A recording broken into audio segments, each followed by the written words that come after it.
Hi guys, Jack and Mandie here. We had a bunch of questions after the info night, so we thought we'd jump on a Zoom call now together and go through the ones that we didn't get to. So we might actually have to set a challenge for ourselves, just looking at the clock. I think we've both got meetings in about 15 minutes time, so maybe we'll try and do each question in 30 seconds or less.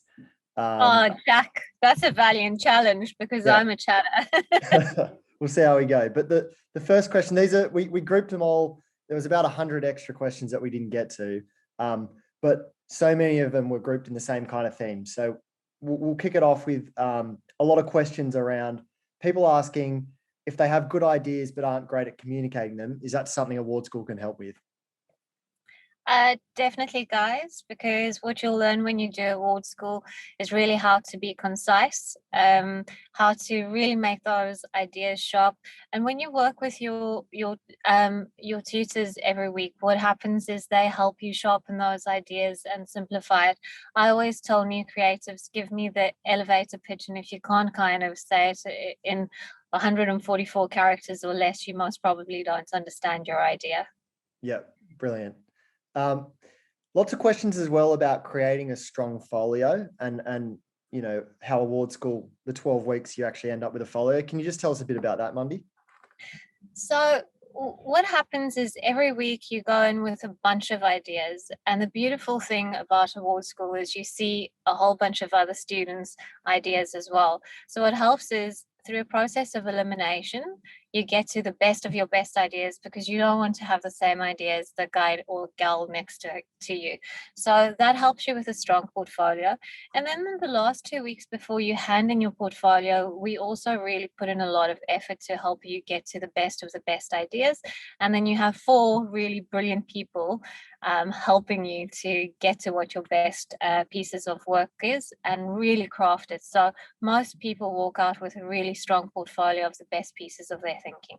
I think one of the best and worst feelings in life is when you've spent hours and hours answering a brief, and then you go in there with something you think's brilliant, and you see someone else has answered the same brief with just such a better idea, and you just go, fair play to you. But it's a strange feeling when you're just jealous and also in awe at the same time. Yeah, so true, right? How are we judging the applications? There's a few questions here about are we judged against your state or Australia, or how does it work, who's judging it, and that kind of thing? So for your first application, that's done on a state base, and what we do is we get some CDs into a room, and we use a judging system of in, out, maybe, and then really we spend a lot of time discussing the maybes. The reason we do this is so that we make sure that the people who get into award school is set up for success, because it's not an easy course, and also you're being judged by creative directors, and when they look at that work, they are quite compassionate, and is there a spark of an idea? So we do want you guys to get in, but it is still tough. Then for graduation, you end up being judged by a group of ECDs usually, and CDs and up. And those guys are the guys who decide the work that gets to be on the wall. And then when we get to the top of the top students on a state and national level, usually we try and get industry legends from across the world and CCOs in Australia to judge that. Did I leave anything out, Jack? No, that was comprehensive. And I think we've got our judging session booked in a couple of weeks' time for the application. So I'm already really excited and looking forward to seeing how you guys went on the briefs. A couple of questions came through about just the specifics around how long lectures are, how long the tutes are. So the lectures this year, we're trying something new. So every year there's always been what you'd probably call a theory lecture, where we get one of the best creatives in the industry to talk about a particular type of advertising or a media channel. Like we'll get someone to talk about TV ads, print ads, digital ads and things. And they usually go for about 60 to 90 minutes. And then what we're also trying this year is a slightly shorter prac lecture a couple of days later, where we'll get another great creative to come in and actually just kind of take you under the bonnet of, how they think and how they approach a brief. If it's week 3, the TV brief, they'll actually talk specifically about how they think about scripts and how they write TV ads. So we're really excited for that, and I'll definitely be watching those and taking notes myself, because we've got some awesome Me speakers. too. Yeah. You can never stop learning in the creative world. There's always someone else who has a great approach to it. So it's awesome to see. A question around how COVID has impacted the ad industry. In interesting ways, I'd say. I think clients are a lot smarter with how they spend our time, because they know time is precious, and they know that when there's an opportunity to go on a shoot or to get work out there, they kind of grab it, and they're quite hungry to make work. I'm not going to lie, it wasn't an easy time for a lot of people, and there were a few people and agencies that were harder hit. But what I can genuinely say is that we are already seeing a real rejuvenation. I don't think that there's a single agency or person working in an agency that I've recently been chatting to that's not super, super busy, which is great. Yep. It got busy and then even busier, and now it's crazy busy. Yeah. A question about award school. So is it internationally recognized, or is this just a thing within Australia?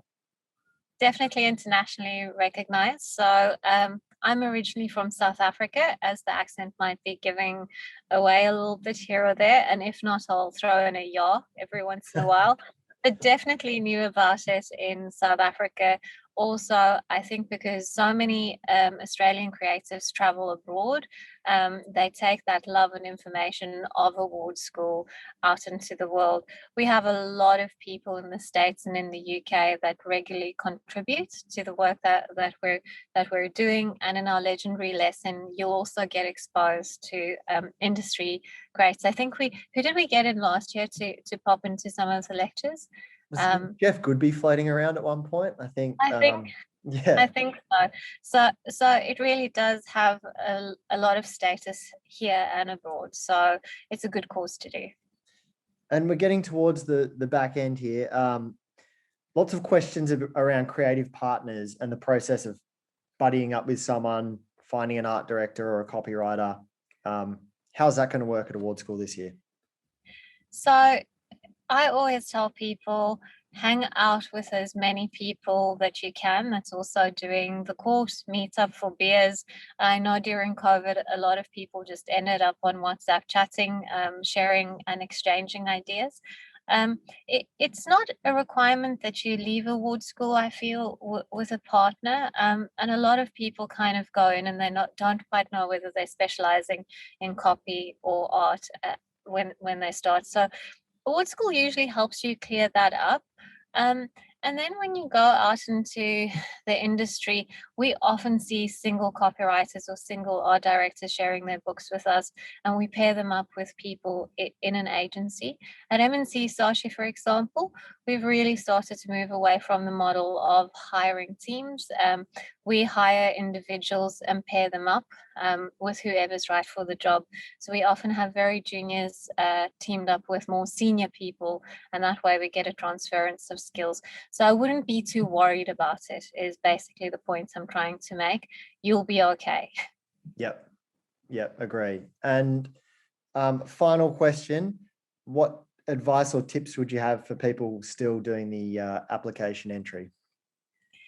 I think that there was a really great post that was on our Insta page of a guy's room that was just covered in papers.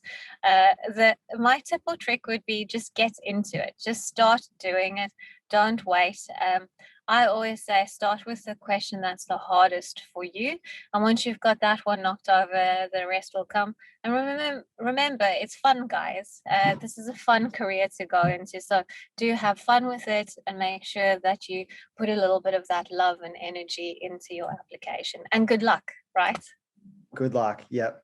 Okay, we got through it. I think we did it in just in time. So nailed it. Thanks, guys, and we'll see you soon. Bye. Bye.